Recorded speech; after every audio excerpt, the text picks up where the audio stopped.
మకర రాశి వారికి శ్రీ పరాభావనవ సంవత్సరంలో ఆదాయ వ్యయాలలో అనేక రకాలమైనటువంటి అసమానతత్వం కలిగి ఉన్నప్పుడు అనేక రకాలమైన దురదృష్టాలను అష్టకష్టాలను ఎలా తొలగించుకొని ఐశ్వర్యం పొందాలో సవివరంగా సంపూర్ణంగా తెలుసుకుందాం.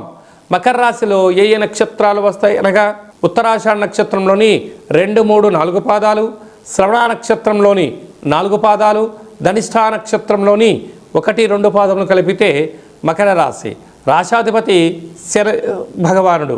వీరికి ధనవాకు కుటుంబ స్థానంలో త్రిగ్రహ సంచార స్థితి ఉన్నప్పుడు దయచేసి తల్లిదండ్రులతో మౌనం, ధ్యానం, ఏకాగ్రత, గౌరవ మర్యాదలు ఇచ్చిపుచ్చుకోగలిగినట్లయితే మీకు అనంతమైన ఆనందము మీ సొంతమవుతుంది.